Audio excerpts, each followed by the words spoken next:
रगों में जो चुभता था बार बार, कांटा था वो यजीद, निकाला हुसैन ने। कांटा था वो यजीद, निकाला हुसैन ने। हमारे भारत में भी बहुत कांटे उगाए हैं। नफरतों का असर देखो, जानवरों का बंटवारा हो गया। नफरतों का असर देखो, जानवरों का बंटवारा हो गया। गाय हिंदू हो गई और बकरा मुसलमान हो गया। गाय हिंदू हो गई और बकरा मुसलमान हो गया। ये पेड़ ये पौधे भी परेशान हो जाएं, ये पेड़ ये पौधे भी परेशान हो जाएं अगर परिंदे भी हिंदू और मुसलमान हो जाएं। सूखे मेवे भी ये देखकर हैरान हो गए। काजू बादाम किशमिश छुआरा चिरौंजी, सूखे मेवे भी ये देखकर हैरान हो गए। न जाने कब नारियल हिंदू और खजूर मुसलमान हो गए।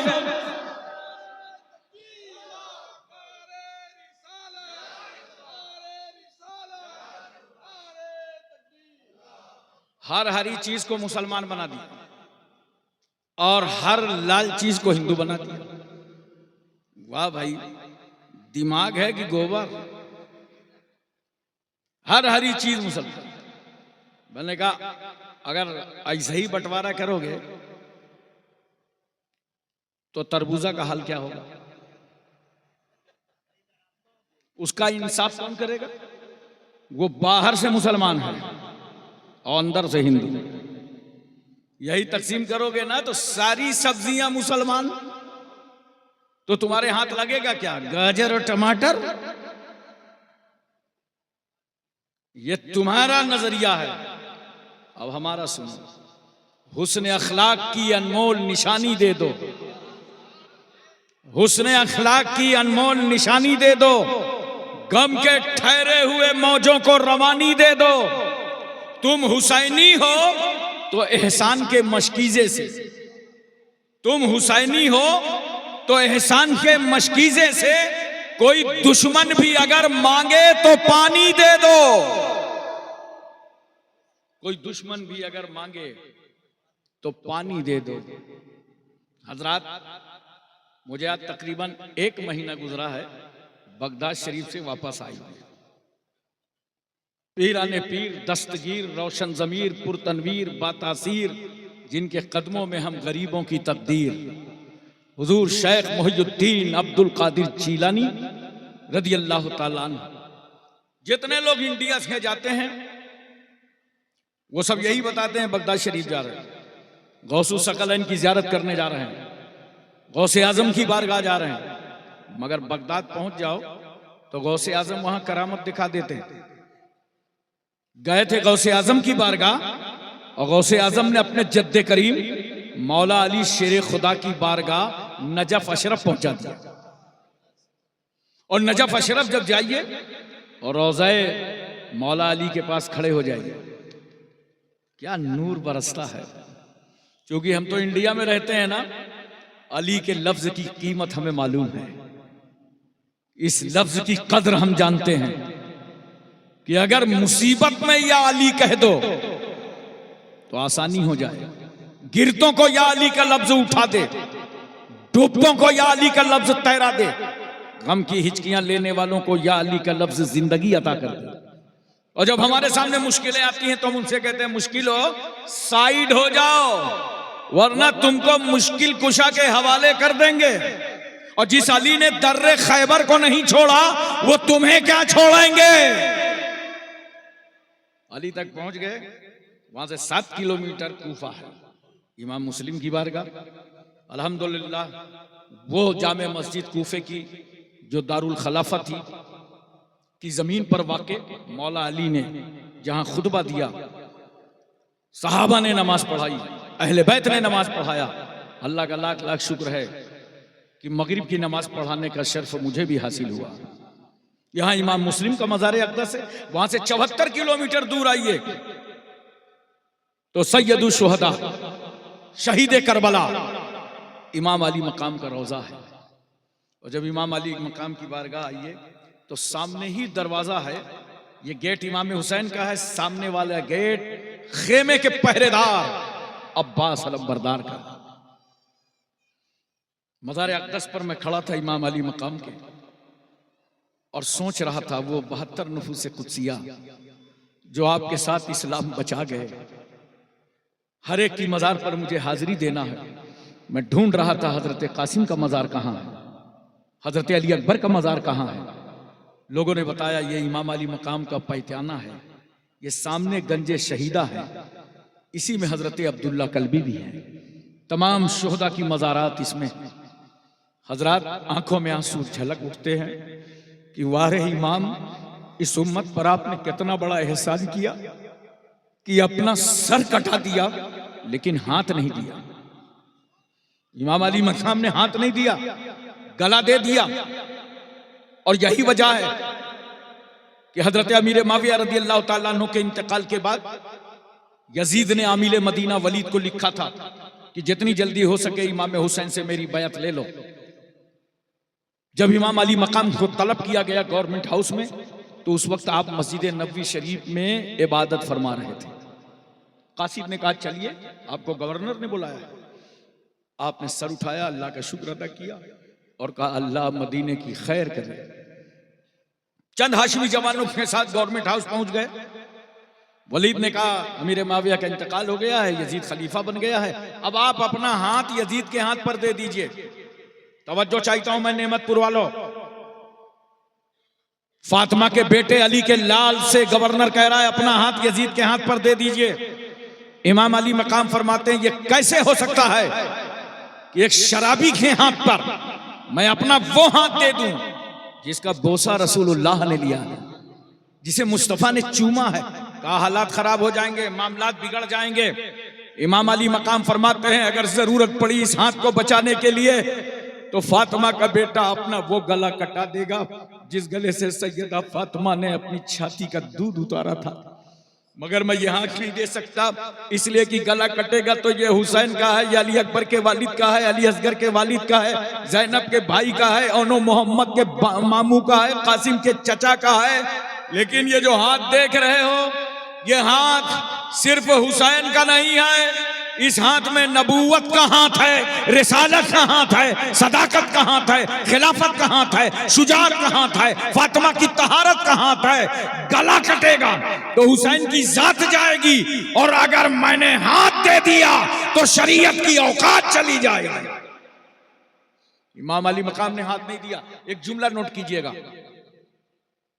अगर आपको याद नहीं होगा तो ये जितने यूट्यूबर लोग आए हैं और दर्जनों के हिसाब से मेरे सामने हैं, ये मेरा जुमला हिंदुस्तान ही में नहीं पूरी दुनिया में पहुंचा देंगे। इमाम अली मकाम का हाथ इतना इज्जत माब हाथ, रिफत माब हाथ, तकद्दुस माब हाथ, इस्मत माब हाथ। कहने की इजाजत दो 1,24,000 कमो बेश अंबिया मुरसलीन की विरासत का हाथ इमाम अली मकाम ने हाथ नहीं दिया। अगर हुसैन ने हाथ दे दिया होता, इमाम अली मकाम के रोजे पे मैं खड़े खड़े सोच रहा था, तो जानते हो अगर एक शराबी के हाथ पर इमाम हुसैन ने हाथ दे दिया होता ना तो हिंदुस्तान के जितने क्रिमिनल हैं, भारत के जितने गुंडे और बदमाश आवारा याश है ना, ये सब पीर बन जाते हैं, ये सब पीर बन जाते हैं और गांव गांव कहला देते। आज भाईजान 2-2 स्कॉर्पियो से आ रहे हैं, नहा धो लो सब मुरीद हो जाना। असलहे कट्टे लगा लगा के जाते हो, ये मुरीद करते। मगर वारे इमाम अली मकाम, आपने तो शरीयत के खिलाफ चलने वालों का दरवाजा ही बंद कर दिया और बता दिया हर पीर के हाथ में ना देना, हर एक के हाथ में हाथ ना देना। देख लेना उस पीर का ताल्लुक मौला अली से कैसा है, इसलिए कि विलायत मिल ही नहीं सकती जब तक अली राजी ना हो जाए।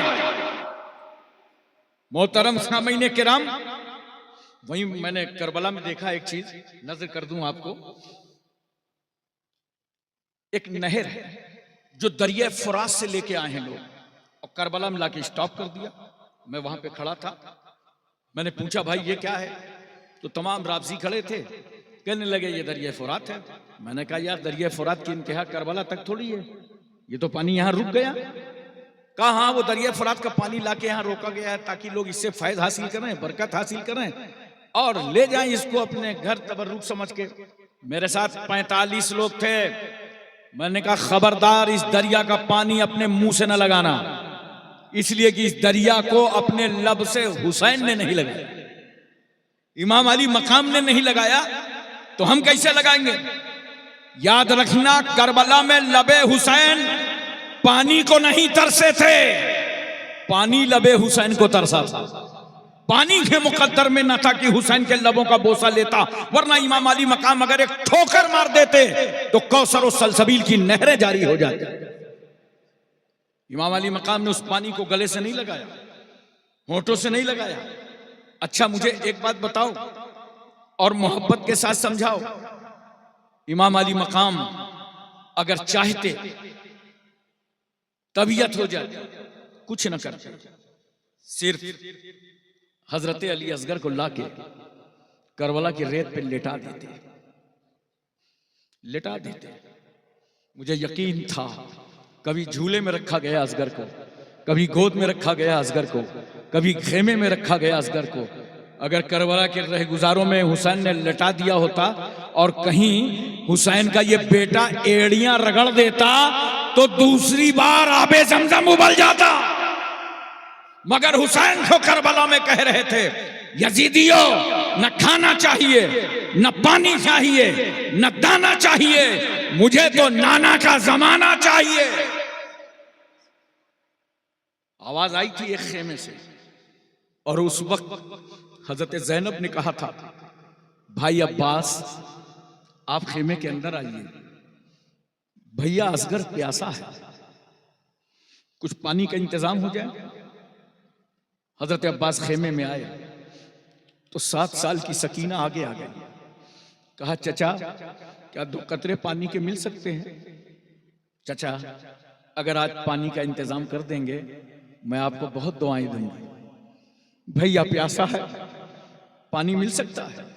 हजरत अब्बास अलमबरदार इंतहाई जोश और जज्बे में आए, सूखा हुआ मशकीजा खेमे से उतार दिया और दरिया फुरात की तरफ चल पड़े। रास्ते में यजीदियों ने घेरा मगर नहीं, शेर खुदा का शेर दरिया फुरात पे पहुंच गया और हजरत अब्बास ने मशकीजा भर लिया। फिर तबीयत चाहिए कि 2 कतरे पानी पी लूं, चुल्लू में उठाया फिर फेंक दिया। अब अब्बास वो पानी क्या पिएगा जिस पानी को पिए बगैर अली अकबर शहीद हो गए हों, कासिम शहीद हो गए हों। आपने घोड़े की लगाम ढीली कर दी, ये भी प्यासा है, पानी पी ले। घोड़े ने मुंह डाला पानी पे, खींच लिया, उठा लिया मुंह कि मेरे मालिक ने पानी नहीं पिया, मैं भी पानी नहीं पीऊंगा। ये जानवर कितने वफादार थे, इन यजीदियों से वफादार ये जानवर थे। मैं पूछना चाहता हूं, तुम्हें बताना चाहता हूं, जिन पानी के कतरों को अहले बैत ने गले से न लगाया हो वो पानी वही दरिया फुरात का है। उसकी लहरें बता रही हैं कि करार नहीं है, वरना हुसैन ने अगर लब तक लगाया होता तो दरिया फुरात आज पूरी दुनिया के लिए तबर्रुक बन जाता, बरकत बन जाता, रहमत बन जाता। हजरात उसी इराक में बगदाद शरीफ में एक दरिया है, दरिया दजला।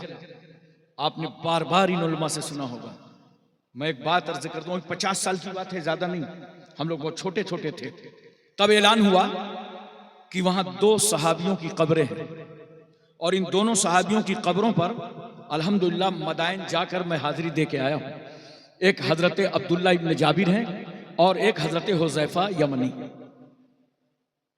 इन दोनों सहाबियों ने इराक के वजीर आजम को ख्वाब में जियारत कराई और कहा सुनो, दरिया दजला का पानी हमारी कब्रों में नमी पैदा कर रहा है, लिहाजा हमारी कब्रें यहां से मुंतकिल कर दो, कहीं ये पानी हमारी लाशों को बहा न। इराक के वजीर आजम ने वहां के मुफ्ती आजम से फतवा लिया, क्या दोनों कब्रों को मुंतकिल कर दिया जाए। उन्होंने फतवा दे दिया मुंतकिल कर दिया जाए। कहा सुनिए, अगर आप फतवा देना जानते हैं तो दोनों कब्रों को मैं मुंतकिल करना जानता हूं। ऐलान हो गया पूरी दुनिया में। ये सोशल मीडिया का जमाना नहीं था, ये मोबाइल नहीं थे, प्रिंट मीडिया का जमाना था। रूस, बर्तानिया, अमेरिका, यूरोप, बर्रे सगीर, हर जगह से नुमाइंदे पहुंचने लगे कि मुसलमान कहते हैं अल्लाह वाला मर करके भी अपनी कब्र में जिंदा रहता है। आज दोनों सहाबियों की कब्रों को खोदा जाएगा, उन्हें निकाला जाएगा, तो चलो देखें जिंदा हैं कि नहीं। दूर दूर से, अतराफ से लोग आकर के जमा हो गए, मगर जब दोनों कब्रों को खोदा गया तो अल्हम्दुलिल्लाह इस तरह कफन में वो लपटे थे, लग रहा था कोई आशिक़े रसूल आंख बंद करके सोया हुआ। स्ट्रेचर लाकर सामने रखा गया कि दोनों सहाबियों को मुंतकिल किया जाए और स्ट्रेचर पर रखा जाए। जब दोनों सामने स्ट्रेचर रखे गए तो याद रखिएगा, लाशों को हाथ लगाने की नौबत नहीं आई। दोनों लाशें अपने आप उस स्ट्रेचर पे आ गई। मुझे ऐसा लगता है कि उस वक्त बगदाद में कोई ऐसा हाथ ना था जो सहाबी के जिस्म पर टच होता। अल्लाह ने कुदरते कामला का मुजाहिरा फरमाया। दोनों सहाबी स्ट्रेचर पर और दोनों की लाशों को मदाइन में जाकर के दफन किया गया। हजरात, एक बात और मैं आपको बताना चाहता हूं, बोलो पूरी तवज्जो है ना, जहन पूरा हाजिर है। ये वही दरिया दजला है। क्योंकि जब मैं अपने होटल से निकलता था आस्ताने के लिए तो आने जाने में दरिया दजला पड़ता था, तो मुझे खूब याद आती थी कि जब हजरत अमीरुल मोमिनीन उमर इब्न खत्ताब का जमाना था तो यहाँ के गवर्नर ने आपको खत लिखा था कि हुजूर दरिया दजला सूख गया है, पानी नहीं है, लोग परेशान हो रहे हैं, खेतियां बर्बाद हो रही हैं। तो उस वक्त अमीरुल मोमिनीन उमर इब्न खत्ताब ने पूछा था, क्या हर साल सूख जाता है? कहा हाँ, ये सूख जाता है। और ये जहालत की रस्में यहाँ रखे हैं लोग। जब दरिया सूखता है, गौर से सुनना मेरी माओ, बहनों, बेटियों, तो उस वक्त समाज की एक जवान बेटी को लाया जाता है, खूबसूरत बच्ची को, और उस दरिया दजला पर उसकी भेंट चढ़ाई जाती है, तब जाकर के ये दरिया दोबारा जारी होता है। हजरत उमर कहते हैं अच्छा ऐसा है, तो खत्ताब का बेटा उमर दरिया से कुछ न कहेगा, मैं एक खत लिख रहा हूं, जाके दरिया में डाल देंगे। हजरत उमर ने खत लिखा और लाके गवर्नर ने उस खत को दरिया दजला में डाला। जानते हो खत में क्या लिखा था? दरिया दजला सुन, अगर तू अल्लाह के हुक्म से जारी होता है तो फारूक आजम तुझसे कोई सवाल नहीं करता, और अगर तू गुमराह करना चाहता है, अपने पावर इख्तियार से जारी हुआ है, तो उमर कहता है अब कोई बेटी की भेंट ना चढ़ाई जाएगी, तू जारी हो जा। अल्हम्दुलिल्लाह खत रखते ही दरिया में वो दरिया जारी हो गया। हजरात, कभी भी अल्लाह ताला आपको तौफीक दे तो बगदाद शरीफ जरूर जाइएगा जियारत के लिए। हम जिस इमाम की तकलीद करते हैं, हजरत इमाम आजम रहमतुल्लाह ताला अलैह, इनका मज़ार पाक भी बगदाद ही में है। हजरत शेख साहबुद्दीन का मज़ार बगदाद में है, जुनैद बगदादी का मज़ार बगदाद में है, सिर्री सख्ती का मज़ार बगदाद में है, मारूफ करखी का मज़ार बगदाद में है, इमाम गजाली का मज़ार बगदाद में है, इमाम अबू यूसुफ का मज़ार बगदाद में है। वो नेक और सालिहीन से बगदाद शहर भरा हुआ। गौसे आजम रज़ी अल्लाह ताला अन्हु के सामने जो चैलेंज था, और जब इस्लाम की अजमतों पर उंगलियां उठाई जा रही थी, बड़ा अच्छा नाम आप सेक्रेटरी साहब आपने रखा है, इस्लामिक कॉन्फ्रेंस। आज मैं बताऊंगा आपको इस्लाम क्या है और इस्लाम की दुनिया में कितनी जरूरत है, कितना अहम यह मजहब है। तो जब लोग हमले कर रहे थे तरह तरह से, तो गौसे आजम रज़ी अल्लाह ताला अन्हु उन्हें कुरान, हदीस, तफसीर, फिक़ह, तारीख, अदब हर जहत से जवाब दे रहे थे। और जब वो ना मानने को तैयार होते थे तो मुशाहिदा करा करा के जवाब देते थे, करामतें दिखा दिखा करके जवाब देते थे। सैयदना गौसे आजम रज़ी अल्लाह ताला अन्हु, वो पाकीज़ा इस्लाम है जिसके हम मानने वाले हैं। मैदान बद्र से होके गुजरा इस्लाम, मैदान उहद से होके गुजरा इस्लाम, मैदान करबला से होके गुजरा इस्लाम। आज भारत में इस्लाम है। याद रखना, इस्लाम की जितनी मुखालफत की जाती है, इस्लाम उतना ही कामयाब होता है। आज बड़ी मुखालफत हो रही है। देखो, जिसको एड़े टेढ़े नत्थु खैरे को देखो, वो इस्लाम के खिलाफ बोल रहा है। का नेता बनना हो, थोड़ा सा एक वीडियो बनाओ और डाल दो, नेताजी बन जाओगे। पहले हम लोग छोटे छोटे थे तो गांव के बुजुर्ग कहते थे नेकी कर दरिया में डाल। आपके यहाँ भी बोलते होंगे बंगाल में, नेकी कर दरिया में डाल। अब मामला यह है कि खुराफात कर मोबाइल पे डाल, ये चल रहा है। नेता बनना चाहते हैं इस्लाम की अजमत पर उंगली उठा करके। मैं नजीबाबाद उत्तर प्रदेश में तकरीर कर रहा था, सहाफियों ने रूम मेरा घेर लिया, कहा हाशिम कारपुरी एक बात बताइए, आज लोग इस्लाम के खिलाफ बकवास क्यों कर रहे हैं? नित नए मसाइल उठा जाते हैं, कभी कुरान की अजमत पर उंगली उठाई जाती है, कभी इस्लाम पर उंगली उठाई जाती है, कभी मस्जिदों मदरसों को टारगेट किया जाता है, कभी दाढ़ी और टोपी के खिलाफ बकवास की जाती है, कभी शेरवानी सदरी और साफा पर मुश्तनुमाई होती है। कहा ऐसा क्यों हो रहा है? मैंने कहा भाई इसका जवाब देने के लिए मैं तुमको हिंदुस्तान में नहीं रखूंगा, चलो चलो तुम्हें मैं शहर मक्का लिए चलता हूं।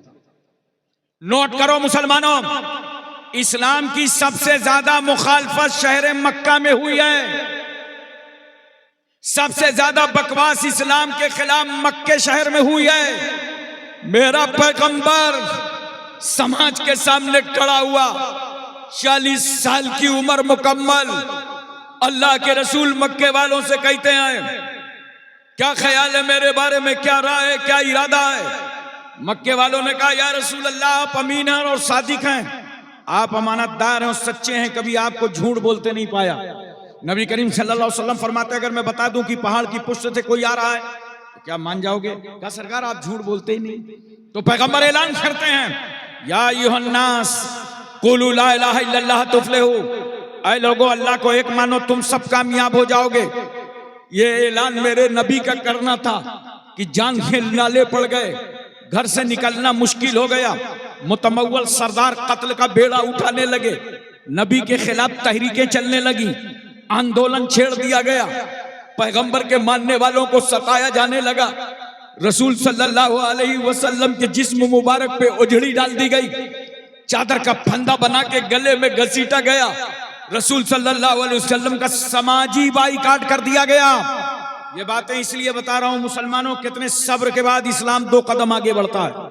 समाजी बाइकाट कर दिया गया मेरे पैगंबर सल्लल्लाहु अलैहि वसल्लम का, और इन लोगों ने बाइकाट ऐसे नहीं किया था, बाज़ाब्ता एक रजिस्ट्री शुदा कागज तैयार हुआ और जिस कागज पर लिखा था ऐ मोहम्मद सल्लल्लाहु अलैहि वसल्लम हम आपका समाजी बाइकाट करते हैं, हमारी मौतो जिंदगी में आप शरीक न होंगे, हम आपकी मौतो जिंदगी में शरीक न होंगे। और उस कागज को जानते हो कहां रखा गया? काबे की छत पे लटका दिया। मेरे रसूल सल्लल्लाहु अलैहि वसल्लम चंद सहाबा के साथ शेब अबी तालिब की घाटी में चले गए। समाजी तौर पर पैगंबर का बाइकाट, रसूल सल्लल्लाहु अलैहि वसल्लम तना नहीं, साथ में सहाबा हैं, चंद औरतें हैं, बच्चे हैं, मकान खाली करके घाटी के अंदर आ गए। चंद दिनों तक खाने पीने का सामान था, खत्म हो गया। पोजीशन यहां तक हो गई, औरतों की आंखों में गड्ढे पड़ गए, बच्चों के होठों में पपड़ी आ गई। भूख की शिद्दत से सहाबा ने पेट में पत्थर बांध लिए। तने नाज़नीए मुस्तफा पर भी पत्थर बंधा था। मेरे पैगंबर फरमाते मेरे सहाबा खाने पीने का कोई सामान नहीं है तो जाओ बाजार जाओ, मार्केट जाओ, वहां से खरीदारी कर लाओ। सहाबा जब बाहर निकले तो क्या देखा? जरा दुश्मनी की हद देखिए, इंसानियत के खिलाफ बर्ताव देखिए। जब सहाबा पहुंचे तो क्या देखते हैं कि दुश्मनों ने रेट बढ़ा बढ़ा के खरीदारी कर डाली है।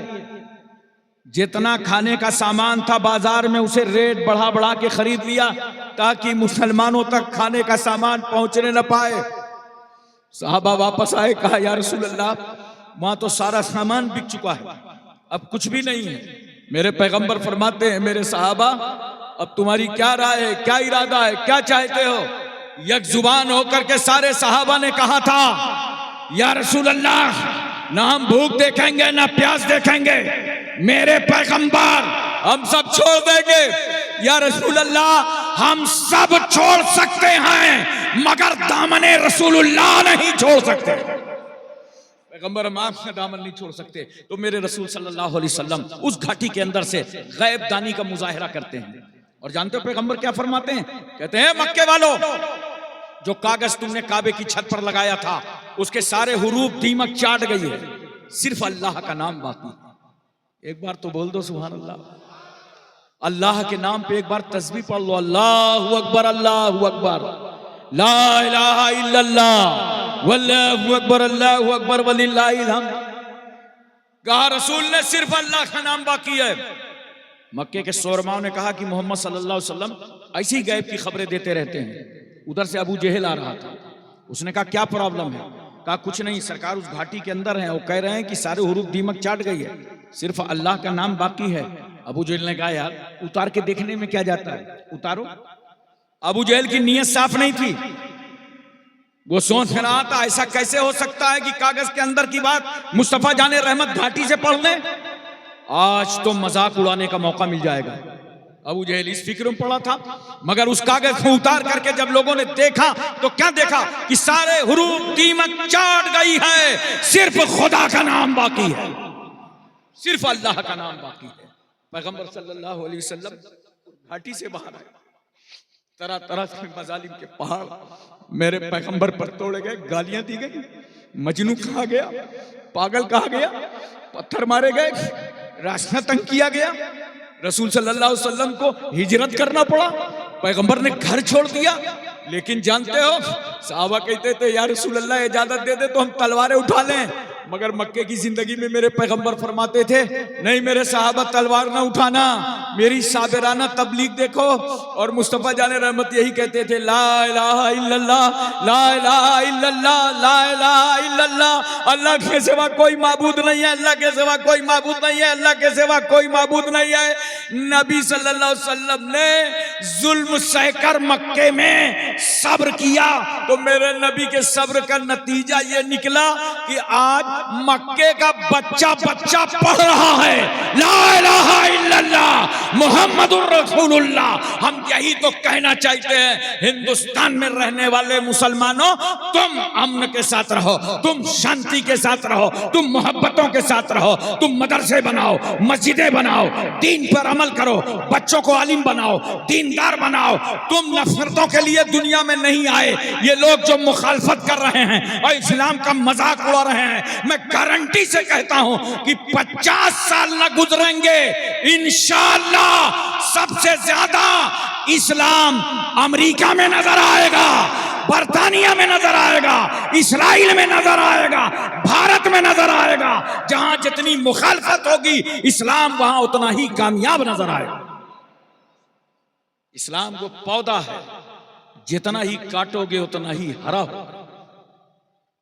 लेकिन इस्लाम अपने अंदर दाखिल करो, एक सच्चे मुसलमान बन के जिंदगी गुजारो। रास्ते से निकलो, पत्थर पड़ा हो तो उठा के किनारे कर दो, कोई बीमार हो उसके काम आ जाओ, कोई ज़ईफ हो उसका सहारा बन जाओ, ताकि दुनिया देख के तुम्हें कहे कि मुसलमान है। स्पेन का वो चौराहा मेरी नजरों के सामने है कि एक पादरी चौराहे से निकल रहा था तो देखा बहुत भीड़ लगी है। लोगों से पूछा ये मजमा कैसे लगा?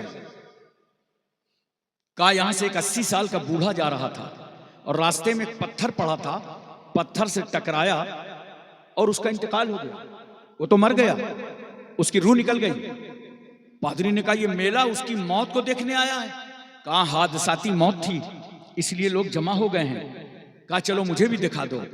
पादरी जब उस लाश पर पहुंचा तो उसकी आंखों से आंसू बह रहे थे, उजारो कतार रो रहा था। लोगों ने पूछा क्यों रो रहे हो, क्या रिश्तेदार है?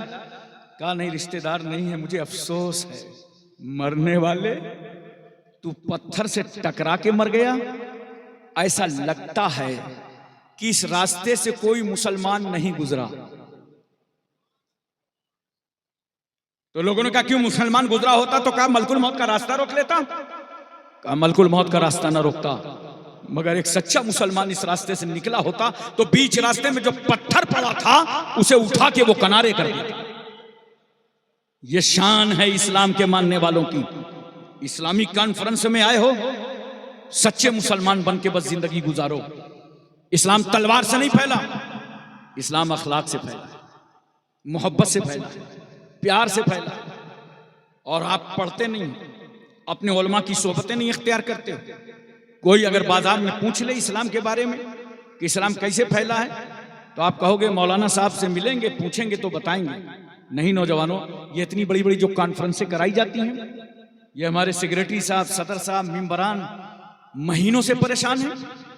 बोलो, एक एक दो दो रुपए चंदा जमर करके मस्जिद बन जाए, मदरसा बन जाए, बेचैनो बेकरार है। महफिल को क्या बुक्के नूर बना दिया है। इनका मकसद क्या है?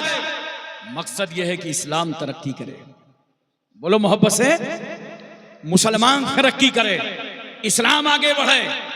इस्लाम तलवार से नहीं फैला, वरना मुझे जवाब दो, जिस वक्त उमर इब्न खत्ताब ने दारे अरकम में जाकर रसूलुल्लाह के कदमों पर कलमा पढ़ा था, तो तलवार किसके हाथ में थी? बोलो। इस्लाम धीरे धीरे फैल रहा था, आहिस्ता आहिस्ता। 4 मुसलमान, 14 मुसलमान, 34 मुसलमान, 39 मुसलमान। और अरबों के यहाँ एक माहौल था, अगर किसी जमात में 40 मुसलमान हो जाएं तो वो रजिस्टर्ड बॉडी हो जाती थी। जैसे हम लोग सोसाइटी ट्रस्ट का रजिस्ट्रेशन कराते हैं, 7 आदमी 11 आदमी, इसी तरह अरबों के यहाँ अगर किसी जमात के साथ 40 आदमी हो जाएं, बॉडी रजिस्टर्ड। जब 39 मुसलमान की खबर पूरे मक्के में फैली तो घबरा गए अरब के नेता। कहा अगर एक और कलमा पढ़ लेगा तो मुसलमानों का रजिस्ट्रेशन हो जाएगा। कहा रोको इस्लाम, अब कोई मुसलमान ना होने पावे। पूरी मीटिंग रख दिया इस्लाम रोकने के लिए। तवज्जो चाहता हूं, कभी मायूस मत होना। इस्लाम वो रफ्तार रखता है, कोई ताकत उसे रोक नहीं सकती। पूरी मीटिंग, और रखा कहां मीटिंग? काबे में। बड़े बड़े नेता जमा हुए मक्के के, अबू जहल जैसे भाजपाई सब आ गए। रोको इस्लाम में कोई मुसलमान ना होने पाए, कलमा ना पढ़ने पाए। और खुदा की रहमत मुस्कुराने लगी। मक्के वालों, तुमको क्या हो गया? मेरे महबूब के खिलाफ मेरे ही घर में। वहां इन लोगों ने तय किया कि मोहम्मद सल्लल्लाहु अलैहि वसल्लम का सर कलम कर दिया जाए। अपनी अपनी तजवीजें रखी। और वहां से उमर इब्न खत्ताब उठे मारे जोश के। अरब के शोरमाओ, अरब के जिया लोग, अरब के बहादुरों, हमारी तुम्हारी खामोशी का नतीजा ये कि 39 मुस्लिम हो गए। अब खत्ताब का बेटा किसी को मुसलमान ना होने देगा। उमर ने फिजाओं में तलवार लहराया। कहा जा रहा हूं पैगंबर का सर कलम करने के लिए, न नबी होंगे, न जमात होगी, न नमाज होगी, न इस्लाम फैलेगा। उमर कहते अब हम किसी को मुसलमान ना होने देंगे। खुदा की रहमत मुस्कुरा पड़ी। उमर, तुम किसी को मुसलमान नहीं होने दोगे? चलो चलो मेरे महबूब की बारगाह चलो, अब हम तुम ही को मुसलमान करेंगे। उमर इब्न खत्ताब चल पड़े। रास्ते में हजरत अब्दुल्ला इब्न नौइम से मुलाकात हो गई। उमर को देखा, इब्न नौइम ने पूछा उमर कहां जा रहे हो? बड़े गुस्से में नजर आ रहे हो। क्या यार, क्या बतावें, इस्लाम फैल रहा है मक्के में, 39 लोग मुसलमान हो गए, इस्लाम रोकने जा रहा हूं पैगंबर की बारगाह में। उमर इब्न खत्ताब बता रहे हैं। इब्न नौइम कहते हैं अमा यार, पहले अपने घर की खैरियत तो मालूम करो। आज तो तुम्हारी बहन फातिमा मुसलमान हो गई। कहा मेरी बहन फातिमा? कहा, लेकिन वो उमर समझदार थे तो पहले अपने घर की खैरियत मालूम करने चले। और हमारे हिंदुस्तान में कुछ नेता हैं, इतने नासमझ हैं कि रात दिन इस्लाम के खिलाफ और दामाद बने बैठे। रात दिन इस्लाम के खिलाफ। उमर समझदार से चले गए। दरवाजे पे पहुंचे बहन के, दरवाजा खटखटाया। बाहर उमर और अंदर बहन फातिमा कुरान पढ़ रही है। अरे बोलो यार सुभान अल्लाह। बाहर कुरान पढ़ा, अंदर कुरान पढ़ा जा रहा। उमर ने दरवाजा खटखटाया। बहन ने, वो सहाबी जो कुरान सिखाने गए थे, उनको साइड किया और दरवाजा खुला। देखा उमर। कहा भाईजान तुम कहां? मुझे मालूम है तुम मुसलमान हो गए। कहां भाईजान? हमने तो पढ़ दिया कलमा ला इलाहा इल्लल्लाह मुहम्मदुर रसूलुल्लाह। क्या उमर का डर नहीं था? उमर का खौफ नहीं था? कहा भाईजान, जिस दिल में खुदा का खौफ होता है वो जमाने से बेखौफ हुआ करता है। मुअर्रिख लिखता है कि उमर ने तमाचा उठाया ताकतवर और बहन के चेहरे पर मारा। गाल सूज गए, कान की बालें टूटकर जमीन पे गिर गईं, खून निकल पड़ा। मगर थी तो उमर ही की बहन। उनकी जुर्रत और हिम्मत को सलाम। वो कहती हैं भाईजान, तमाचा मारकर चेहरा मोड़ा जा सकता है, मगर इस दिल को कौन मोड़ेगा जिसमें अल्लाह रसूल की मोहब्बत उतर गई। जब उमर ने देखा कि मेरी बहन का इतना लगाव इस्लाम से है, तो कहते हैं बहन अच्छा मुझे भी कुरान सुनाओ। तो डायरेक्ट कुरान नहीं सुनाया। समझदार लोग बैठे हैं, जरा तवज्जो कीजिएगा। बहन ने डायरेक्ट कुरान नहीं पढ़ाया, बल्कि कुरान पढ़ने के लायक बनाया। कहा नहाना धोना पड़ेगा, इसको छू नहीं सकता कोई नापाक आदमी, गुस्ल करना पड़ेगा। ये हमारे मुल्क के मौलवी ना समझ हैं, जबरदस्ती टोपी पहनाने लगते हैं। उमर को कुरान सुनने सुनाने के लायक बनाया, और जब पढ़ा बहन ने कुरान और भाई ने सुना कुरान, उमर के दिल की दुनिया बदलने लगी। उमर कहते हैं मैं अरबियन हूं, एक नंबर का फसीहुल अरब हूं, लेकिन आज इस जुबान को सुनने के बाद लगता ऐसा है ये मक्के और मदीने वालों की जुबान नहीं है, ये तो आसमानी किताब है।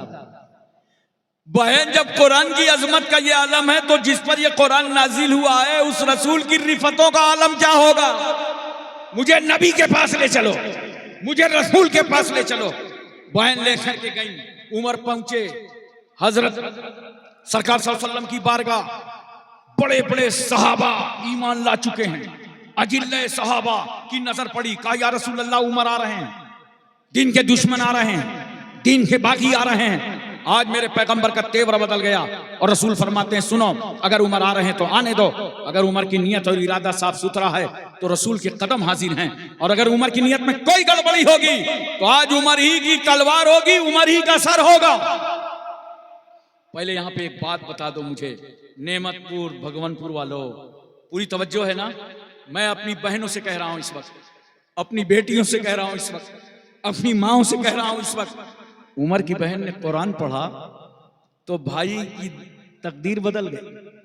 बहन ने कुरान पढ़ा तो भाई की तकदीर बदल गई। बेटियों और बहनों, अपने अपने घर की टीवी के पर्दे को पर्दा डाल दो और नमाज पढ़ो पाबंदी से पंजगाना। कुरान पढ़ो अपने घर में, किचन में कुरान पढ़ो, बेडरूम में कुरान पढ़ो, जहां रहो कुरान पढ़ो। क्यों? उमर की बहन ने तो कुरान पढ़कर सिर्फ भाई का दिल बदला था। आज अगर हिंदुस्तान की हर बेटी कुरान पढ़ेगी तो पूरी कौम की तकदीर बदल जाएगी। उमर पहुंच गए नबी सल्लल्लाहु अलैहि वसल्लम के पास, खड़े हो गए। उमर ने नबी को देखा, नबी ने उमर को देखा। पैगंबर ने मुस्कुरा के पूछा, उमर क्या ईमान लाने की उम्र नहीं आई?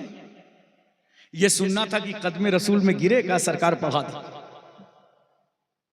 दाखिले इस्लाम हो गए, मुशर्रफ भाई इस्लाम हो गए। मैंने कहा उमर बहुत ताकत और पावर में काबे से मीटिंग करके चले थे, आपकी तलवार बड़ी ताकतवर थी, हुआ क्या? कहा नबी का चेहरा देखा, नबी का अखलाक देखा, नबी की सोबत में गया तो मेरे लोहे की तलवार के टुकड़े टुकड़े रसूल के अखलाक की तलवार न कर दिए। उमर ने कलमा पढ़ा, 40 मुसलमान हो गए। कहने दो, इस्लाम की बॉडी को रजिस्ट्रेशन दिलाने का नाम फारूक आजम। मुसलमानों मुसलमान बन जाओ बस। इस्लामी कॉन्फ्रेंस में आने वालों, अपना किरदार इस्लामी कर लो, एक सच्चे मुसलमान बनो। इस्लाम तलवार से नहीं फैला, इस्लाम ताकत से नहीं फैला, इस्लाम रुपए पैसे से नहीं फैला।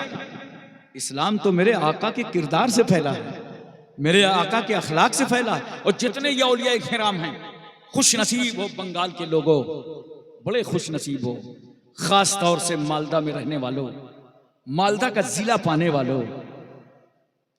तुम पड़ोसी हो मखदूम अलाउल हक पनवी के, तुम पड़ोसी हो अखी सिराजुद्दीन आईना हिंद के। इतनी बड़ी बड़ी हस्तियां तुम्हें मिली हैं। इन बुजुर्गों ने कौन सी फौज ला करके रखा था? बताओ मुझे, कौन से असलहे और हथियार थे? नहीं, मदीने का किरदार लाए थे, मक्के का प्यार लाए थे। आज पूरा इलाका नूरुन अला नूर नजर आ रहा है।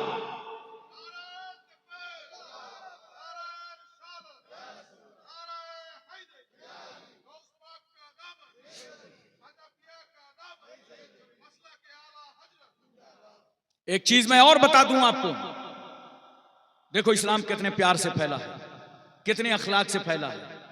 इसलिए मैं कहता हूं नफरतों का जवाब इस मुल्क में हमको मोहब्बतों से देना, मोहब्बतों से देना। 4 तबके समाज के ऐसे हैं जो किसी के अकीदतमंद नहीं होते, उनको किसी से अकीदत नहीं होती।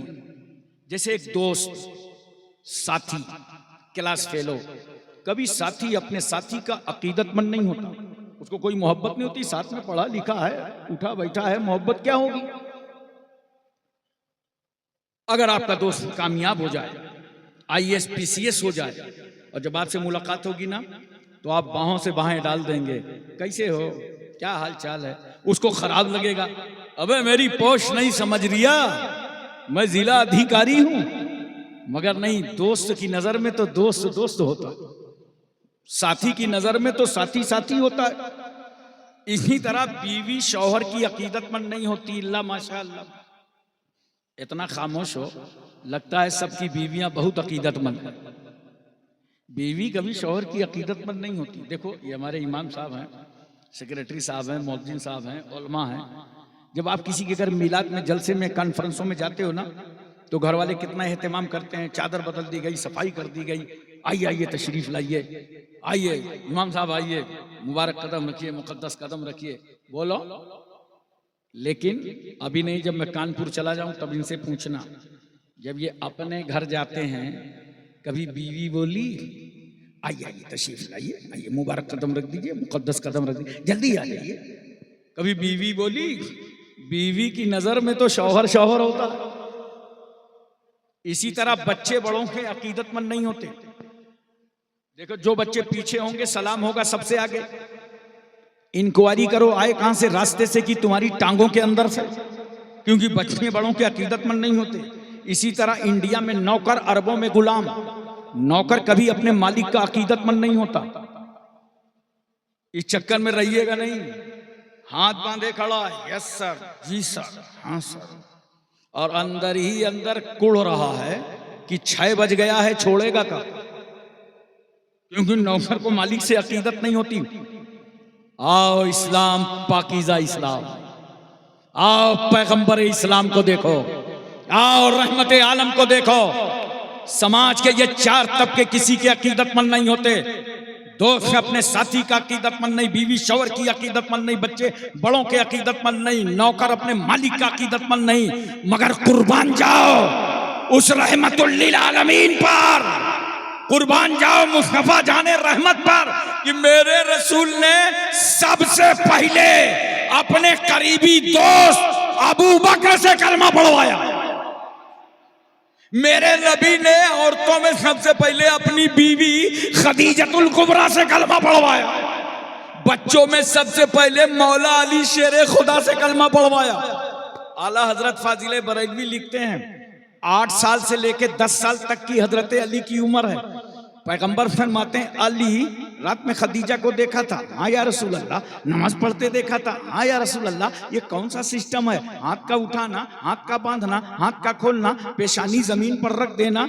सरकार फरमाते अली मैं अल्लाह का नबी बनकर आया हूं, और जिसने मुझे नबी बनाया है ये उसकी इबादत का तरीका है। का सरकार पढ़ा दीजिए। ज़ैद इब्ने हारिसा गुलाम है, पैगंबर को देखा, का सरकार पढ़ा दीजिए। पता चला दुनिया में जो किसी का अकीदतमंद नहीं है वो भी रहमतुल लिल आलमीन का अकीदतमंद है। इसलिए दोस्तों सच्चे मुसलमान बनो। और मेरी एक गुजारिश है, भारत की हर कॉन्फ्रेंस में कहता हूं, नौजवानों पढ़ो। पढ़ाई बहुत बड़ी चीज है, बहुत अहम चीज है। हम लोगों की बहुत इज्जत थी इस मुल्क में, 20% हैं।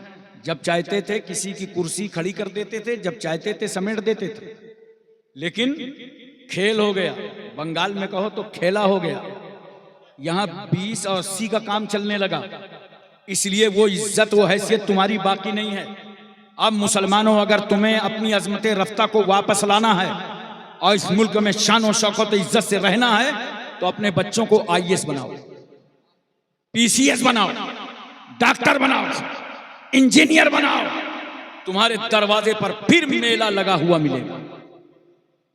पढ़ो बच्चों, नौजवानों, पढ़ते हैं नहीं इसलिए कुछ समझते नहीं। अब देखिए आप जरा सा, बहुत प्यार से मेरी बात समझिएगा। अगर मैं किसी बच्चे से सवाल करूं कि मुल्क की आजादी में मुसलमानों का क्या योगदान है, तो कहेगा अच्छा देख के बताएंगे। मोबाइल पे देखेंगे, इमाम साहब से पूछेंगे, पढ़े लिखे आदमी से, मास्टर साहब से पूछेंगे। नहीं नौजवानों, इन जलसों में सब तुम्हें बताया जाता है। ये कॉन्फ्रेंसें इस वक्त इतनी तुम्हारी जरूरत है, सब कुछ तुम्हें समझा दिया जाता है। ये भारत ऐसे नहीं आजाद हुआ है, मुसलमानों ने बहुत कुर्बानियां दी हैं। अगर हमारी कुर्बानियां देखना है तो आज मैं तुम्हें कह रहा हूं, दिल्ली चले जाओ और इंडिया गेट को देख लो जाके। 65,000 मुसलमानों के नाम लिखे जिन्होंने मुल्क के लिए कुर्बानी पेश की। हमारी आबादी 20%, लेकिन वतन की आजादी में हमने 40% हक अदा किया। और कौन नहीं जानता हमारे उलमा ने जो कुर्बानियां दी। अल्लामा फजल हक खैराबादी को इन्होंने तो अंग्रेजों के खिलाफ फतवा जिहाद सादिर कर दिया था कि अंग्रेजों से मुल्क छुड़ाओ मुसलमानों, तुम पर वाजिब है कि इनके खिलाफ जंग करो और मुल्क को आजाद कराओ। और ये फतवा दिया कहां से था? किसी यूनिवर्सिटी, कॉलेज और स्कूल से नहीं, मदरसे की चटाई में बैठकर। आज तुम्हारी निगाह में मदरसे की कोई हैसियत नहीं, मदरसे में बैठ करके दिया था। इसीलिए मैं कहता हूं, अगर भारत में ये मदरसे ना होते तो हिंदुस्तान आजाद ना होता। तो जब उन्होंने फतवा सादिर कर दिया तो उन्हें अंग्रेजों ने सजा दी और काले पानी की सजा दी। इंडोमान जजीरे में जाके रखा गया। वहां जाकर अल्लामा फजल खैराबादी ने अंग्रेजों से कहा, वतन से मोहब्बत करता हूं, उसकी सजा दे रहे हो? अच्छा एक कलम दे दो, कागज दे दो, ताकि अपने वतन की तारीख लिख दूं। अंग्रेजों ने कहा था, अल्लामा साहब ये कोई गेस्ट हाउस नहीं है, कैद खाना है, न कलम मिलेगी न कागज। उस वक्त अल्लामा फजल खैराबादी ने कहा, तुम मेरे हौसले को कमजोर नहीं कर सकते। कोयला को कलम बना लिया और कपड़े को कागज बना डाला। अस्सौरतुल हिंदिया नामी किताब लिखा। और जिस वक्त आपका इंतकाल हुआ, जनाजा निकल रहा था, तो घर के लोग गए थे मिलने के लिए। जब वहां पहुंचे तो क्या देखा, अल्लामा फजल खैराबादी का जनाजा निकल रहा है। लोगों ने कहा, तुम्हारा बेटा तो मर गया, इंतकाल कर गया, वतन की मोहब्बत में चला गया। घर के लोगों ने आंखों के आंसू पोंछते हुए कहा था, बेटा नहीं रहा, लेकिन ये मुल्क अंग्रेजों की गुलामी से आजाद हो जाएगा। मेरा बेटा मरते मरते आजादी का पाठ पढ़ा के चला गया। मुफ्ती इनायत अहमद साहब काकोरवी को कौन नहीं जानता? जब वो काले पानी की सजा काट के निकल रहे थे तो उनके दोनों हाथों में किताबें थी। एक हाथ में तवारीख हबीब इला, एक हाथ में इल्मुस सेगा। ये किताबें आज अरबी मदरसों में पढ़ाई जाती हैं। समझ में आ रहा है मुसलमानों, तुमने कितनी कुर्बानी दी है इस वतन को आजाद कराने के लिए। मौलाना लुत्फुल्लाह शाह अलीगढ़ी को कौन नहीं जानता? ये मौलाना सैयद अहमद अशरफ कचौचवी के उस्ताद हैं, जिन्होंने इशार पेश किया, तब जाकर के ये वतन आजाद हुआ। मौलाना सैयद काफी मुरादाबादी को मुरादाबाद के चौराहे पर अंग्रेजों ने फांसी के फंदे पर लटकाया था। तो उस वक्त आला हजरत फाजिल बरेलवी बरेली में कह रहे थे, ए लोगो, सैयद साहब की रगों में पहले ही से खूने हाशमी मोजजन था, लो वतन पर कुर्बान हो गया।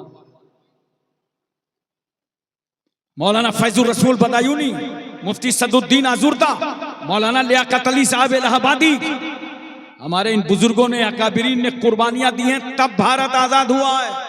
बहादुर शाह जफर के 2 बच्चों की गर्दनें काट करके दस्तरखान पर रखी गई थी, तब हिंदुस्तान आजाद हुआ है। हमारी माएं बेवा हुई हैं, तब भारत आजाद हुआ है। हमारे बच्चे यतीम हुए हैं, तब हिंदुस्तान आजाद हुआ है। इसलिए हम बताना चाहते हैं, जान और दिल से जिंदा रहो मुसलमानों, और बता दो इन्हें कि हम भारत के किराएदार नहीं हैं, बल्कि भारत के हिस्सेदार हैं, जमींदार हैं, हकदार।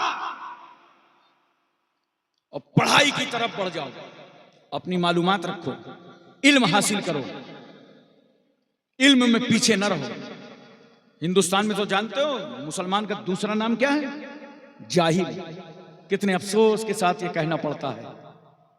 अपने एक बच्चे को तो पढ़ाओ कम से कम। मैं मुसलमानों तुमसे गुजारिश करता हूं, तालीम ही वो चीज है जिसके जरिए से हम भारत में कामयाब हो सकते हैं। पढ़ो नौजवानों, इतना पढ़ो, इतना पढ़ो कि अपने वतन की जरूरत बन जाओ। जब इतना पढ़ोगे तो सदर जमहूरिया तुम ही बनाए जाओगे। पढ़ते हो नहीं और फिर कहोगे कि परेशान है। और पढ़ाई हमेशा याद रखना, ये मेरा जुमला नोट रखना।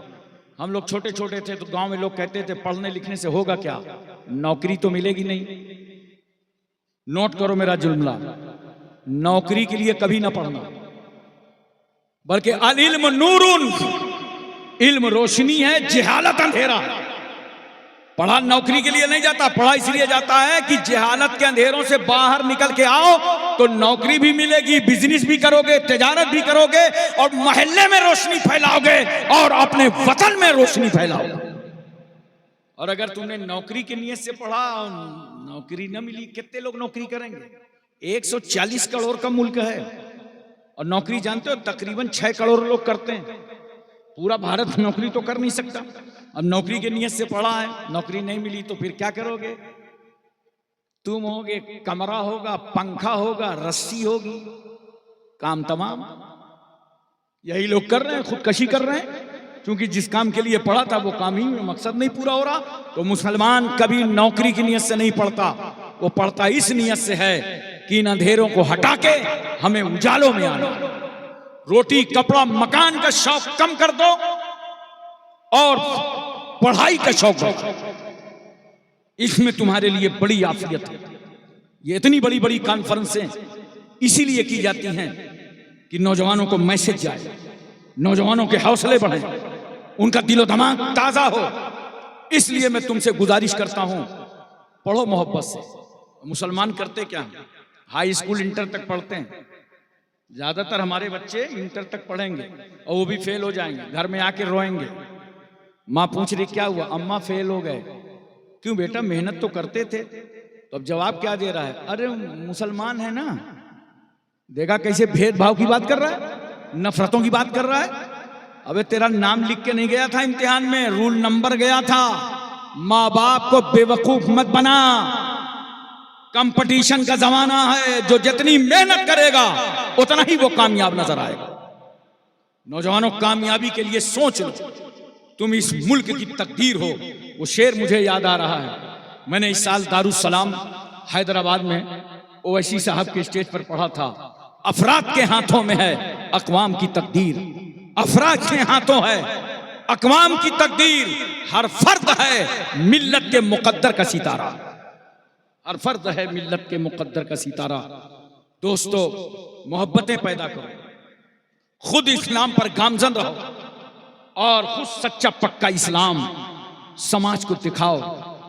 तुम चल रहे हो कहीं, निगाह नीची हो, दुनिया समझ जाए मुसलमान जा रहा है। बोलो, मैं ग्वालियर जा रहा था तो झांसी से मेरी ट्रेन चली, ये तकरीबन 30 साल पहले की बात बता रहा। स्लीपर में मैं था, सामने 4-5 लड़के आए, वो बैठ गए और बैठने के बाद थोड़ी देर के बाद इतनी मोटी गड्डी निकाला और आपस में बांटते रहे और 10 मिनट के बाद शोर हुआ, सबने 10-10 रुपया निकाला, एक ने कब्जा करके रख लिया। अबे मैंने कहा इतना इजी बिजनेस, इतनी जल्दी तो अब रसीद काटने में पैसा नहीं आता। सेक्रेटरी साहब, कुछ लोग उधार कटा लेते हैं, इतनी जल्दी पैसा? मैं उन्हें देखता रहा, ग्वालियर करीब आया तो मैंने उनसे पूछा मुझे शंकरगढ़ जाना है, रास्ता क्या है? तो एक बच्चा कह रहा है क्या जलसे में जा रहे हैं क्या? हमने कहा हाँ जलसे में जा रहे हैं। कहा जलसा तो हम ही लोग करा रहे हैं। तो मैंने कहा क्यों, तुम मुसलमान हो क्या? अरे बोला हजरत पक्का मुसलमान, अब्बा मुसलमान, अम्मा मुसलमान, हम लोग मुसलमान हैं, आपने हमें मुसलमान नहीं समझा। मैंने कहा भाई मैं कैसे समझता, तुम खड़े खड़े पेशाब कर रहे थे, खड़े खड़े पानी पी रहे थे और पेशाब ऐसा कर रहे थे कि आधा पेशाब तुम्हारे कपड़ों में आ रहा था। और सरकार सल्लल्लाहु अलैहि वसल्लम फरमाया इस्तंज़िहु अनिल बौल फ़इन्नहु आम्मतु अज़ाबिल क़ब्र मिन्हु, ऐ लोगों बचो पेशाब की चींटों से, आम तौर से अज़ाब क़ब्र इसी से आता है। तो मैं कैसे मुसलमान समझता? तुम जुआ खेल रहे थे, ताश के पत्ते खेल करके जुआ खेल रहे थे, मैं कैसे समझता तुम्हें मुसलमान? एक बोला बहुत जिद्दी मौलवी है, मानेगा नहीं। मैं पहुंच गया अपने रूम पे तैयार होकर के, थोड़ी देर के बाद 4 लड़के आए, बढ़िया सफेद कुर्ता पैजामा, जालीदार टोपी और मजमुआ अतर लगा वगा करके आए। और आने के बाद हजरत अस्सलाम वालेकुम, अस्सलाम वालेकुम, अस्सलाम वालेकुम। मैंने कहा भाई अस्सलाम वालेकुम, खैरियत? कहा वही मुसलमान हैं जो ट्रेन में मिले थे, आप मान ही नहीं रहे थे। तब बड़े प्यार से उन बच्चों को बैठा के मैंने समझाया था। मैंने कहा बच्चों समझो, और आज आपको भी बता रहा हूं, नौजवानों को बता रहा हूं, इस्लाम तारुफ कराने की चीज नहीं है कि आप तारुफ कराएं और बताएं कि मैं मुसलमान हूं, मैं मुसलमान हूं, मैं मुसलमान हूं। नहीं, इस्लाम अपनी जात में दिखाने की चीज है। तुम्हारा लिबास बताए तुम मुसलमान हो, अजान हो मस्जिदों की तरफ दौड़ जाओ पता चल जाए तुम मुसलमान हो, जलसे में तुम्हें आवाज दी जाए तहारत के साथ आ जाओ दुनिया समझ जाए मुसलमान है, रास्ते में चल रहे हो निगाह नीची हो दुनिया समझ जाए कि तुम मुसलमान हो। मुसलमान होना इस्लाम दिखाया जाता है, बताया नहीं जाता। इस तरह जिंदगी गुजारो और इस तरह अपने आप को सच्चा पक्का मुसलमान बनाओ। अब जरूरत है कि हम इस्लाम के पूरे सांचे में ढल जाएं। देखो मेरे पैगंबर सल्लल्लाहु अलैहि वसल्लम ने जितने समाज के हुकूक अता किए, आप नबी करीम सल्लल्लाहु अलैहि वसल्लम को पढ़िए, सीरत तैयबा को, उलमा से सुनिए, इन जलसों में शिरकत किया कीजिए, तो आपको पता चलेगा किस तरह इस्लाम आगे बढ़ता चला गया। 25 साल की उम्र थी मेरे पैगंबर की, और 25 साल की उम्र में सरकार सल्लल्लाहु अलैहि वसल्लम ने एक इनकलाब बर्पा किया था इस दुनिया में। नबी करीम सल्लल्लाहु अलैहि वसल्लम ने जब आंख खोला मक्के के समाज के सामने, तो क्या देखते हैं रसूल सल्लल्लाहु अलैहि वसल्लम कि मक्के के लोग एक बेवा औरत को मनहूस समझते हैं। अगर शौहर मर जाए ना तो उसको क्या करते थे, 4 दीवारियों में कैद कर देते थे और कहते थे तू सामने मत आना। कोई आदमी अगर बेवा को देख लेता था तो वो वापस चला जाता था, कहता था आज कारोबार में मत जाओ, आज तजारत में कोई फायदा ना होगा। मैंने एक बेवा को देखा है, इतना रुलाया गया था समाज में इस बेवा को। सुनो, रूह निकल जाए तो एक बार मौत, और अगर किसी के एहसास को ललकारा जाए तो हर सेकंड में मौत। सहेली की बारात आई है, शहनाई बज रही है, हाथों में मेहंदी लगी है, मगर बेवा अपने घर में तड़प रही है, रो रो के कहती है परवरदिगारे आलम मेरे शौहर का इंतकाल हो गया तो मेरा कसूर क्या था, मेरी खता क्या थी, मेरा जुर्म क्या था। अब मैं किसी के घर की रहमत बरकत नेमत बीवी नहीं बन सकती। समाज रुला रहा था इस बेवा को। 25 साल का पैगंबर मक्के के समाज पर खड़ा हुआ और नबी सल्लल्लाहु अलैहि वसल्लम फरमाते हैं, ए लोगों, आप कोई बेवा रुसवा ना होने पाएगी। मेरे रसूल सल्लल्लाहु अलैहि वसल्लम की उम्र 25 साल की, नजरों के सामने 40 साल बेवा खदीजतुल कुबरा, और मेरे रसूल ने अपना पहला निकाह 40 साल बेवा के साथ करके दुनिया को बता दिया कि जिस औरत को तुमने अभागन समझा था, मुस्तफा ने उसे सुहागन बना दिया। देखो मेरे सरकार सल्लल्लाहु अलैहि वसल्लम ने। और एक बात और सुनो, नबी करीम सल्लल्लाहु अलैहि वसल्लम ने जो निकाह फरमाया, नींद तो नहीं आ रही आपको? नहीं, बताइए, मोहब्बत से बताइए, उसका इलाज भी मेरे पास है। नींद तो नहीं आ रही किसी को? तवज्जो कीजिए जरा सा। सरकार सल्लल्लाहु अलैहि वसल्लम की अज़वाजे मुतहरात में हजरत खदीजतुल कुबरा, हजरत आयशा सिद्दीका, हजरत सौदा, हजरत हफ्सा, उम्मे सलमा, उम्मे हबीबा, मैमूना, ज़ैनब, ज़ैनब बिन्त खजीमा, हजरत जुवैरिया, हजरत सफिया, ये अज़वाजे मुतहरात। रसूल सल्लल्लाहु अलैहि वसल्लम ने बेवा से निकाह किया। तवज्जो कीजिए, वहीं मेरे पैगंबर ने तलाक शुदा से निकाह किया। बेवा से निकाह किया ताकि बेवा औरत से निकाह करना मेरी उम्मत के लिए सुन्नत हो जाए, और तलाक शुदा से निकाह किया ताकि तलाक शुदा से निकाह करना मेरी उम्मत के लिए सुन्नत रसूल बन जाए।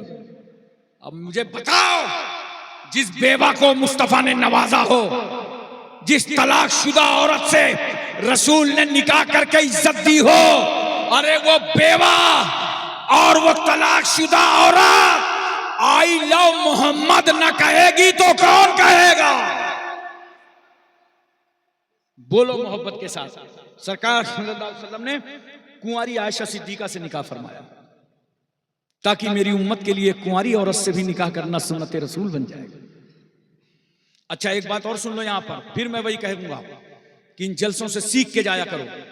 इस्लामी कॉन्फ्रेंस में आए हो, मेरा तो मिजाज है कि हमेशा अल्हम्दुलिल्लाह मैं इस्लाम सामने रखता हूं, इस्लाम समझाने की कोशिश करता हूं। तवज्जो कीजिए, अल्लाह के रसूल सल्लल्लाहु अलैहि वसल्लम ने हजरत आयशा सिद्दीका से जो निकाह फरमाया तो उम्र कम था। इसको लोग कितना वावैला करते हैं, कितना वावैला करते हैं, लेकिन पूरी बात उन्हें नहीं मालूम। निकाह कम उम्री में हुआ था, मगर रुखसती मुकम्मल उम्र में हुई थी। बोलो मोहब्बत से सुभान अल्लाह। और देखो, उम्र कम होती है तो दिमाग अच्छा काम करता है, दिमाग बहुत अच्छा काम करता है। अब हम लोगों का दिमाग उस तरह थोड़ी काम करेगा जैसे 20 साल वाले का, 25 साल वाले का, 30 साल वाले का दिमाग होगा। जैसी उम्र बढ़ेगी तो दिमाग कमजोर होता है। बोलो, जबरदस्ती की बात नहीं है, बिल्कुल एक सच्चाई है और हकीकत है। अब मैं आपको बताता हूं, 1,24,000 कौंबेश सहाबा किराम को अल्लाह के रसूल सल्लल्लाहु अलैहि वसल्लम ने पढ़ा लिखा के तैयार कर दिया दीन की तबलीग के लिए, दीन को फरोग देने के लिए। लेकिन कुछ मसाइल ऐसे होते हैं जिनका ताल्लुक खालिस औरतों से होता है, पढ़े लिखे लोग जानते हैं। जरा मेरी बात पे तवज्जो कीजिए, अगर आप न करेंगे तो ये तो समझ ही ना पाएंगे, क्योंकि कल आप ही से पूछेंगे कि हजरत इसको क्या बयान कर रहे थे। देखो, कुछ मसाइल औरतों के होते हैं जो फिक़ा की किताबों में देखो, हिदाया में, कुदूरी में, शरह वक़ाया में, नूरुल इज़ा में, तो बाज़ाब्ता मुसन्निफ़ीन ने उसका बाब बांधा है। किताबुत तहारत के तहत बाबुल हैज़ है, बाबुल निफास है, औरत कब पाक होती है, कब नापाक होती है, सारे मसले किताबों में पढ़ाए जाते हैं। तो कुछ मसाइल औरतों के होते हैं। एक बात, उन मसाइल को औरतें बहुत अच्छा दूसरी औरतों को समझा सकती हैं। और दूसरी बात सुनो, घर के अंदर जो रसूल सल्लल्लाहु अलैहि वसल्लम हैं, तो कभी घर में कुछ फरमा रहे हैं ना, वो भी हदीस, अमल कर रहे हैं वो भी हदीस, मुस्तफा कुछ कह रहे हैं वो भी हदीस। तो घर की बात बाहर कैसे आएगी? तो ये अज़वाजे मुतहरात का किरदार देखो, इन्होंने कितनी हदीसें रिवायत कर दी। हजरत सौदा ने 5 हदीसें रिवायत फरमाई, हजरत आयशा सिद्दीका ने 2,210 हदीसें रिवायत फरमाई, हजरत हफ्सा ने 60 हदीसें रिवायत फरमाई, उम्मे सलमा ने 378 हदीसें रिवायत फरमाई, उम्मे हबीबा ने 65 हदीसें रिवायत फरमाई, हजरत मैमूना ने 76 हदीसें रिवायत फरमाई, हजरत जैनब ने 11 हदीसें रिवायत फरमाई, हजरत जुवैरिया ने 7 हदीसें रिवायत फरमाई, हजरत सफिया ने 10 हदीसें रिवायत। तो पैगंबर जो हुजरे में फरमा रहे हैं वो अज़वाजे मुतहरात हुजरे की बात नकल करके इस उम्मत तक पहुंचा दिया। और हजरत आयशा सिद्दीका की उम्र कम थी, इसलिए देखो दिमाग कितना बेहतर कि 2,210 हदीसें याद कर ली और उन हदीसों को बाहर तक पहुंचाया। सहाबा किराम हजरत आयशा सिद्दीका से इस्तिफादा किया करते थे। आप तवज्जो कीजिए जरा सा, और पूछते थे हजरत आयशा सिद्दीका से कि सरकार सल्लल्लाहु अलैहि वसल्लम जब घर में रहते हैं तो सरकार की क्या मसरूफियत रहती है? तो हजरत आयशा हम सब की माँ कहती हैं, जब सरकार घर में रहते हैं, गौर से सुनना, तो घरेलू काम में हिस्सा बटा लेते हैं। अल्लाह अकबर, घर के कामों में हिस्सा बटाते हैं। रोटी बनवाने में पैगंबर हिस्सा बटा लेते हैं।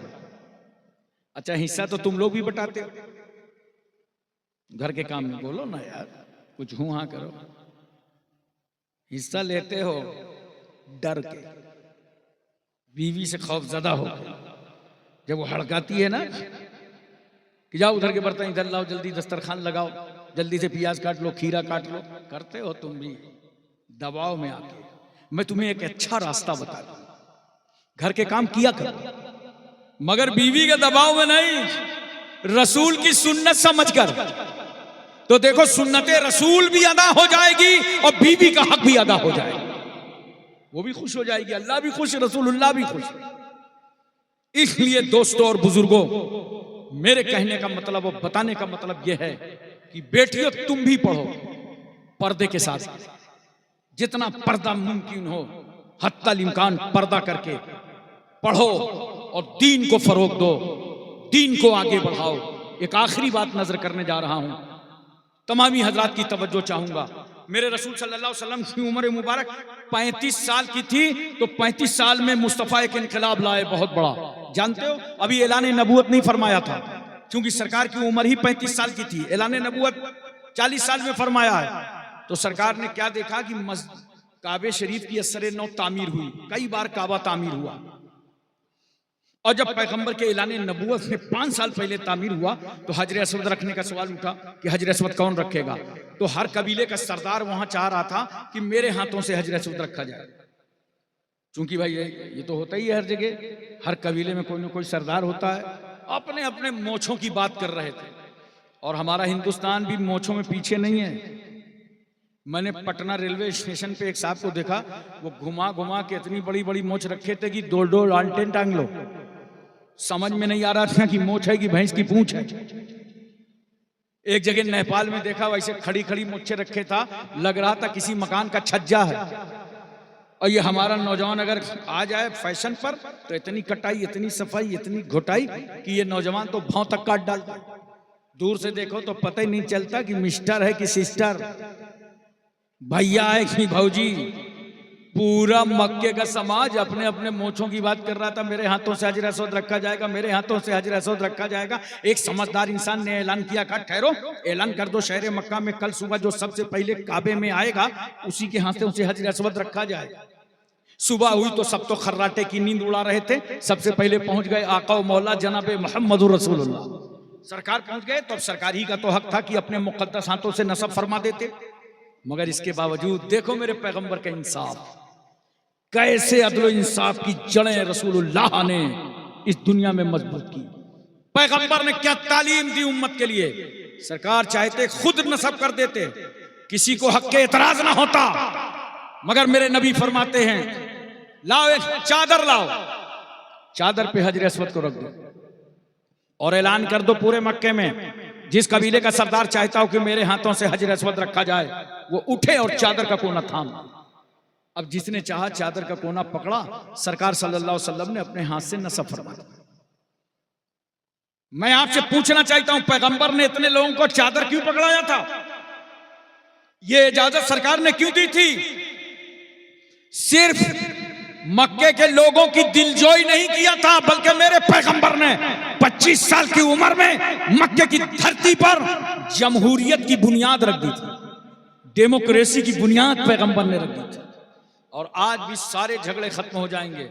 मेरा ये फार्मूला लेके जाओ, जब कोई काम किया करो, मस्जिद का हो, मदरसे का हो, जलसे का हो, खानका का हो, ईदगाह का हो, दरसगाह का हो, तो जरा चादर लंबी रखा करो और जो चाहे उसे चादर का कोना पकड़ा दिया करो।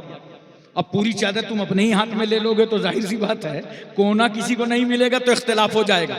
अगर कोना पकड़ाते रहोगे तो इंशाअल्लाह कभी इख्तिलाफ ना होगा, दीन बढ़ता जाएगा, मुसलमान तरक्की करता जाएगा। वाखिर दावाना अनिल हम्दुलिल्लाहि रब्बिल आलमीन। अस्सलामु अलैकुम।